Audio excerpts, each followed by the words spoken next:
Narito ang pagkasunod-sunod ng mga pangunahing NLEX Southbound exit mula sa Santa Ines ng Balakat, Pampanga patungong Balintawak, Quezon City. Una, Santa Ines exit. Yung papunta Mabalakat, Pampanga, Tilagaan Dulo, Northern terminus ng NLEX main segment. Number 2, NLEX daw exit Mabalakat, Pampanga, labasan patungong Dao, Amiles City at ang konektong Meksyong patungong SDX Subic-Clark, Talos. Number 3, Amiles exit.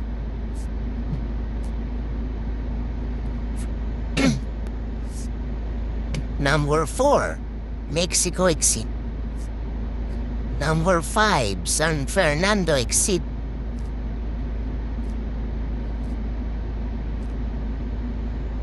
Number 6, San Simon exit. San Simon, Pampanga. Number 7, Pulilan exit. Labasan patungong Pulilan, Kalumpit at Marlica Highway. Number 8, Santa Rita exit, Giginto, Bulacan. Tabang exit, Giginto, Bulacan. Number 10, Balagtas exit, Balagtas, Bulacan. Tambobong exit, Bukawi, Balagtas. Bukawi exit, Bukawi, Bulacan. Number 13, Ciudad de Victoria, Philippine Arena exit. Linya patungong Philippine Arena. Number 14, Marilao exit, Marilao, Bulacan. Number 15, Pandayan exit, Mikawayan, Bulacan.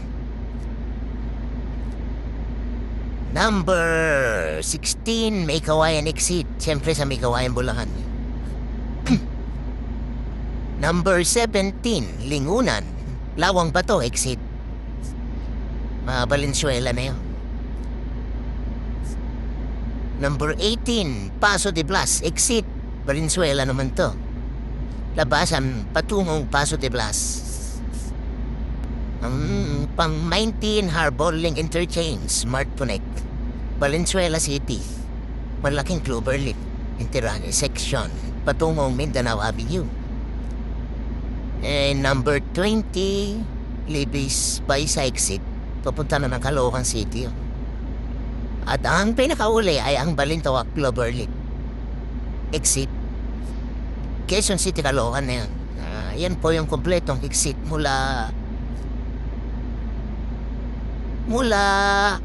Santa Ines hanggang Balintawak. Yan, kabaliktaran lang kung galing ka naman sa Balintawak, kabaliktaran lang yan. Yan. So, mag-i-start ka ng 21 exits. Okay, sana nakatulong para di naman kayo maligaw.